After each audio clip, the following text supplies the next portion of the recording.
Hello दोस्तों, नमस्कार। आप सभी का स्वागत है आपके अपने यूट्यूब चैनल स्टडी विद टीएसएलजी में। 17 अप्रैल हाइलाइट्स खबरों के साथ आज की इस वीडियो में हम डिस्कस करेंगे 69,000 शिक्षक भर्ती से जुड़ी हुई महत्वपूर्ण खबरों के साथ साथ आज की प्रमुख खबरों को। सरकारी स्कूलों में 18,000 पदों पर भर्ती का विज्ञापन जल्द को लेकर के क्या है आज की बड़ी अपडेट। इन सभी खबरों को विस्तार पूर्वक जानने के लिए आप सभी लोग वीडियो में अंत तक बने रहें और प्लीज़ वीडियो को लाइक करें, दोस्तों में शेयर करें और जितने भाई बहन चैनल पर पहली बार विजिट करें उनसे निवेदन है कि प्लीज़ चैनल को सब्सक्राइब करके बेल आइकन जरूर दबाएं आगे की लेटेस्ट अपडेट पाने के लिए। तो आइए साथियों शुरू करते हैं आज का वीडियो। देखते हैं आज की पहली बड़ी खबर। साथियों, पहली महत्वपूर्ण खबर के अंतर्गत डिस्कस करते हैं यूपी बोर्ड हाई स्कूल और इंटर के रिजल्ट को लेकर के आज की बड़ी अपडेट। परिणाम जारी करने की यूपी बोर्ड की तैयारी शुरू। माध्यमिक शिक्षा परिषद ने 10वीं और 12वीं की परीक्षा का परिणाम जारी करने की तैयारी शुरू कर दी। यूपी बोर्ड 27 अप्रैल के पहले परीक्षा परिणाम जारी करने की तैयारी कर रहा है। इसके लिए बोर्ड की तरफ से कवायद तेज कर दी गई। हालांकि बोर्ड को अभी चुनाव आयोग से हरी झंडी का इंतजार है, यानी चुनाव आयोग से अभी हरी झंडी नहीं मिली है। और आप सभी लोग जानते हैं निकाय चुनाव की अधिसूचना के चलते जब तक चुनाव आयोग से हरी झंडी नहीं मिलती तब तक यूपी बोर्ड का रिजल्ट नहीं जारी किया जा सकता है। बोर्ड परीक्षाओं के बाद से यूपी बोर्ड के अधिकारियों की अप्रैल के आखिरी सप्ताह में परीक्षा परिणाम जारी करने की तैयारी थी, लेकिन इसी बीच एकाएक निकाय चुनाव की घोषणा के बाद परिणाम जारी करने को लेकर संशय की स्थिति बनने लगी थी।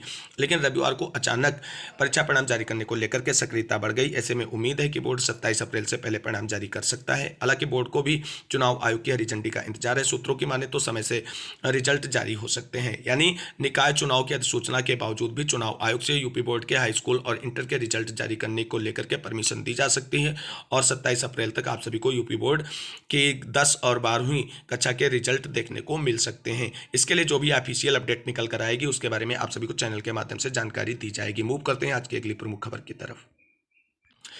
आज की अगली प्रमुख खबर के अंतर्गत डिस्कस कर लेते हैं महिला शिक्षिका की बहाली का फैसला हाई कोर्ट ने सही ठहराया। क्या है खबर, जानते हैं विस्तार से। उच्च न्यायालय ने महत्वपूर्ण फैसले में कहा कि निजी स्कूलों के लिए अपने शिक्षकों और कर्मचारियों का इस्तीफा 30 दिन के भीतर स्वीकार करना अनिवार्य है। हालांकि न्यायालय ने यह स्पष्ट किया है कि इसके लिए निदेशक की स्वीकृति इस्तीफा मंजूर होने से पहले भी हो सकती और नहीं भी। उच्च न्यायालय ने महिला शिक्षक को बहाल किए जाने के दिल्ली स्कूल न्यायाधिकरण और अपने एकलपीठ के फैसले को सही ठहराते हुए यह टिप्पणी की है। जस्टिस नजमी वजीरी और विकास महाजन की पीठ ने दिल्ली स्कूल शिक्षा निगम के 114A के प्रावधानों का विस्तार से चर्चा करते हुए यह फैसला दिया है।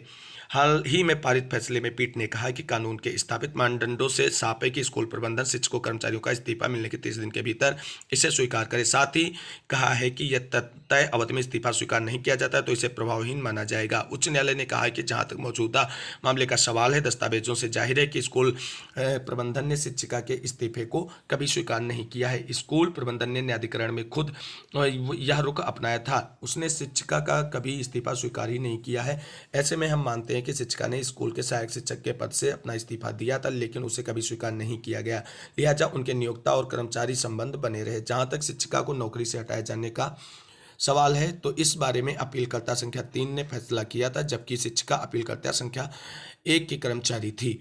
तो साथियों, आप सभी को बता दें महिला शिक्षक की बहाली को लेकर के दिल्ली हाईकोर्ट का ये एक सराहनीय और अच्छा फैसला निकलकर सामने आया है। मूव कर लेते हैं आज की अगली प्रमुख खबर की तरफ। अब बात कर लेते हैं उत्तर प्रदेश में शिक्षकों के प्रमोशन से जुड़ी हुई बड़ी खबर। शिक्षकों के प्रमोशन को बना दी मनमानी सूची, विवाद तय। साथियों, आप सभी को बता दें उत्तर प्रदेश में चाहे भी किसी भी प्रकार की भर्ती हो, प्रमोशन प्रक्रिया हो, कोई भी कार्य हो, ऐसा कोई कार्य ही नहीं है जो बिना कोर्ट जाए वो पूरा हो जाए। अब आप सभी को बता दें शिक्षकों के प्रमोशन को लेकर के भी बड़ा विवाद होना तय माना जा रहा है। खबर समझते हैं थोड़ा विस्तार से। बेसिक शिक्षा परिषद के प्राथमिक स्कूलों में कार्यरत सहायक अध्यापकों के प्रमोशन को लेकर के अड़चनें कम होने का नाम नहीं ले रही हैं। बेसिक शिक्षा अधिकारियों ने उत्तर प्रदेश बेसिक शिक्षा अध्यापक सेवा नियमावली 1981 की अनदेखी करते हुए मनमानी सूची बना दी, जिसके कारण विवाद होना तय है। नियमावली के मुताबिक ज्येष्ठता सूची अध्यापक की मौलिक नियुक्ति तिथि से तय होती है। यदि नियुक्ति तिथि समान है तो चयन के समय गुणांक के आधार पर बनाई गई सूची ही वरिष्ठता का आधार मानी जाती है। यदि गुणांक भी समान है तो अधिक जन्मतिथि वाला अभ्यर्थी वरिष्ठ माना जाता है। लेकिन बलिया बाराबंकी समेत कई जिलों ने नियुक्ति तिथि समान होने पर जन्मतिथि के आधार पर वरिष्ठता तय कर दी। इसके चलते गुणांक के आधार पर वरिष्ठता का दावा कर रहे शिक्षकों में असंतोष है। यह संबंधित जिले के बेसिक शिक्षा अधिकारी 22 अप्रैल तक आपत्ति का निस्तारण नहीं करते हैं तो मामला कोर्ट जाना तय माना जा रहा है। वहीं शिक्षकों की अंतिम वरिष्ठता सूची जारी कर दी गई है। प्रयागराज की तरफ से भी 7,755 शिक्षकों की अंतिम वरिष्ठता सूची जारी कर दी गई है। और आप सभी को बता दें बेसिक शिक्षा सचिव प्रताप सिंह बघेल की तरफ से 25 अप्रैल तक पदोन्नति की प्रक्रिया पूरी करने का आदेश निर्गत किया गया है।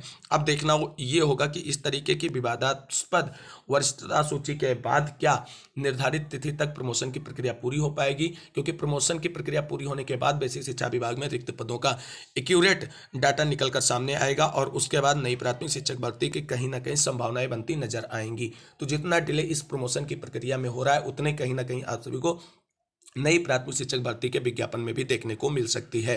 हालांकि जो अपडेट नई प्राथमिक शिक्षक भर्ती से जुड़ी हुई है वो अभी आपको बता दें, जब तक ये प्रमोशन की प्रक्रिया पूरी नहीं हो जाती और विभाग के पास एक्यूरेट रिक्त पदों का डाटा निकल कर सामने नहीं आता है, तब तक इस बारे में कोई फैसला अभी विभाग की तरफ से देखने को नहीं मिलेगा। अब मूव कर लेते हैं आज की अगली प्रमुख खबर की तरफ। सरकारी स्कूलों में 18,000 पदों पर भर्ती को लेकर के क्या है आज की बड़ी खबर। सरकारी स्कूलों में चपरासी के 18,000 पदों पर होगी भर्ती। खबर जानते हैं विस्तार से। राजस्थान सरकार की तरफ से लिया गया है बड़ा फैसला। प्रदेश के बेरोजगारों के लिए अच्छी खबर है। सरकारी स्कूलों में चपरासी के 18,000 से अधिक पदों पर भर्ती होगी। राजस्थानी स्कूल चपरासी भर्ती के नियमों में बदलाव किया जाएगा। इसके बाद राजस्थान स्कूल चपरासी भर्ती 2023 का नोटिफिकेशन जारी होगा। सरकारी स्कूलों में चतुर्श्रेणी कर्मचारी के 25,859 पद मंजूर हैं।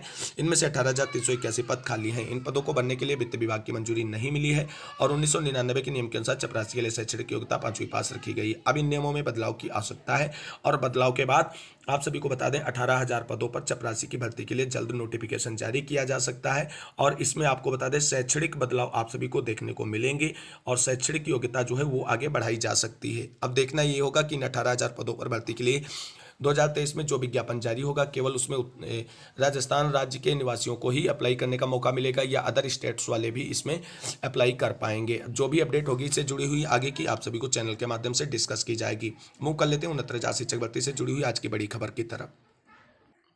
69,000 शिक्षक भर्ती की तरफ बढ़ने से पहले मूव कर लेते हैं पीसीएस की तरफ। इस बार 9 माह में पीसीएस का रिजल्ट देने की जा रही है तैयारी। पीसीएस 2022 के मुकाबले 2023 में अभ्यर्थियों की संख्या है कम। उत्तर प्रदेश लोक सेवा आयोग इस बार पीसीएस 2023 का रिजल्ट 9 माह में देने की तैयारी कर रहा है। आयोग ने बीते 7 अप्रैल को पीसीएस 2022 का परिणाम जारी कर एक नया कीर्तिमान बनाया है। आयोग ने 10 माह में ही इस परीक्षा का परिणाम जारी किया जो पहले कभी नहीं हुआ था। इस बार आयोग ने पीसीएस 2023 की प्रारंभिक परीक्षा के आयोजन से लेकर परिणाम जारी किए जाने तक की प्रक्रिया को 9 माह में पूरी करने की तैयारी की गई है। अब देखना यह है कि जिस तरीके से इस बार अभ्यर्थियों की संख्या कम बताई जा रही पीसीएस की तरफ से, उसको ध्यान में रखते हुए क्या इस बार भी एक नया रिकॉर्ड बनेगा और निर्धारित 9 महीने में पीसीएस भर्ती प्रक्रिया पूरी की जाएगी या लंबा समय लगेगा। जो भी जानकारी इस पीसीएस से निकलकर सामने आएगी आप सभी को डिस्कस करेंगे। अगर इन सभी खबरों को आप विस्तार पूर्वक पढ़ना चाहते हैं तो टेलीग्राम चैनल ज्वाइन कर लीजिए स्टडी विद DSLG। वहां पर इन सभी को आप विस्तृत रूप में पढ़ सकते हैं। तो आइए अब देख लेते हैं 69,000 शिक्षक भर्ती से जुड़ी हुई बड़ी खबर।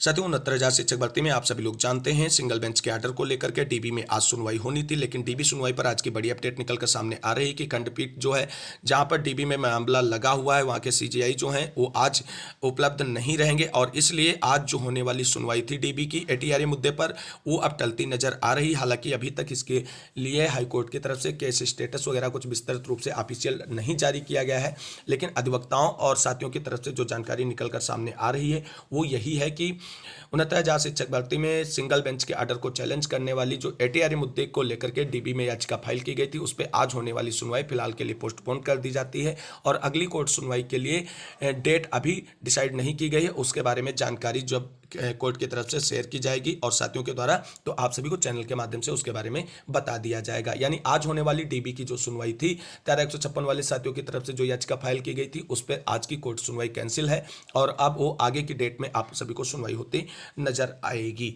वहीं 6800 एंड सिंगल बेंच के आर्डर पर आज बड़ा फैसला क्या हो सकता है, तो साथियों आप सभी को बता दें 69,000 शिक्षक भर्ती में आरक्षण विसंगति को दूर करने के लिए सरकार की तरफ से जो 6800 चयन सूची जारी की गई थी सिंगल बेंच के आर्डर की तरफ से उसे निरस्त कर दिया गया था और सरकार को 3 महीने के अंदर संपूर्ण 69,000 शिक्षक भर्ती की लिस्ट रिविजिट करने का आदेश निर्गत किया गया था। सिंगल बेंच के आर्डर को या तो चैलेंज किया जाता या सिंगल बेंच के आर्डर के अकॉर्डिंग आगे की कार्रवाई की जाती, लेकिन बेसिक शिक्षा विभाग और उत्तर प्रदेश सरकार की तरफ से अभी तक इस पर कोई डिसीजन नहीं लिया गया था। कहीं ना कहीं बेसिक शिक्षा विभाग की ढीला ढवाली और लापरवाही इससे साफ झलकती नजर आ रही है। वहीं आपको बता दें आज बेसिक शिक्षा मंत्री जी एजी महोदय और बेसिक शिक्षा विभाग के आला अधिकारियों की हाई प्रोफाइल मीटिंग है जिसमें 6800 के भविष्य और सिंगल बेंच के आर्डर को लेकर के विस्तृत डिस्कस किया जाएगा और फाइनली डिसीजन आज लिया जाएगा कि 69,000 शिक्षक भर्ती में जो सिंगल बेंच का ऑर्डर आया है उसका अनुपालन किया जाए, यानी 69,000 शिक्षक भर्ती की संपूर्ण लिस्ट रिविजिट किया जाए और हो सके उसमें तो 6800 चयन सूची वाले अभ्यर्थियों को किस तरीके से समायोजित किया जाए, उनको समायोजित करते हुए जो सिंगल बेंच का ऑर्डर है उसका अनुपालन किया जाए या सिंगल बेंच के ऑर्डर को डीबी में चैलेंज किया जाए। आज फाइनली इस पे मुहर लगने वाली है। तो उम्मीद यही करेंगे जब सरकार जो भी डिसीजन लेगी उसमें कहीं ना कहीं जो 6800 आरक्षित वर्ग के अभ्यर्थी हैं जो सरकार की तरफ से ही चयन सूची जारी की गई थी उनके हितों का ध्यान में रखते हुए फैसला लिया जाएगा आगे का। अब 6800 पर सरकार और विभाग की मंशा क्या है, तो साथियों आप सभी लोगों ने देख ही लिया, 1 महीने से अधिक समय हो गया सिंगल बेंच का ऑर्डर आए और अभी तक सरकार और बेसिक शिक्षा विभाग ये तक नहीं क्लियर कर पाया था कि हमें सिंगल बेंच के ऑर्डर का अनुपालन करना है या डीबी जाना है। तो आप सभी को बता दें आज की जो हाई प्रोफाइल मीटिंग है उस पर काफ़ी कुछ टिका हुआ है। आप सभी लोग जानते हैं 6800 चयन सूची वाले अभ्यर्थी हर संभव प्रयास कर रहे हैं, धरना प्रदर्शन, आंदोलन, ज्ञापन, मुलाकातें, सब कुछ किया जा रहा है अपनी नियुक्ति प्रक्रिया पूरी कराने के लिए, लेकिन अभी तक उन्हें सफलता नहीं मिली है। केवल मिला है तो आश्वासन, हर जगह से आश्वासन मिला है और उम्मीद करते हैं जो आज की हाई प्रोफाइल मीटिंग है वहां से 6800 चयन सूची वाले आरक्षित वर्ग के अभ्यर्थियों को हितों को ध्यान में रखते हुए भी बेसिक शिक्षा विभाग फैसला लेगा और कहीं ना कहीं उनकी नियुक्ति का कोई जो बाहर का रास्ता साथियों के द्वारा सुझाया जा रहा है सरकार को समझौते का, उस पर अमल करते हुए कहीं ना कहीं नियुक्ति प्रक्रिया के लिए विचार किया जा सकता है। लेकिन फिलहाल जो आज की मीटिंग है उसमें फाइनल डिसीजन इसी पे होगा कि सिंगल बेंच के ऑर्डर का अनुपालन किया जाए या सिंगल बेंच के ऑर्डर को चैलेंज किया जाए। फाइनली क्या डिसीजन मीटिंग से निकल कर आएगा आप सभी को उसके बारे में मीटिंग के बाद चैनल के माध्यम से जानकारी दी जाएगी। तो इसके लिए आप सभी लोग चैनल से जरूर जुड़े रहें, आप सभी को महत्वपूर्ण अपडेट समय समय पर डिस्कस करते रहते हैं। तो आज की इस वीडियो में साथियों इतना ही। अगली वीडियो में आप सभी के बीच पुनः उपस्थित होंगे जब बेसिक शिक्षा विभाग की होने वाली हाई प्रोफाइल मीटिंग समाप्त होगी उसके अपडेट के साथ। तब तक के लिए सभी साथियों को जय हिंद, जय भारत, वंदे मातरम। इस वीडियो को अंत तक देखने के लिए सभी साथियों को तहे दिल से शुक्रिया और बहुत बहुत धन्यवाद।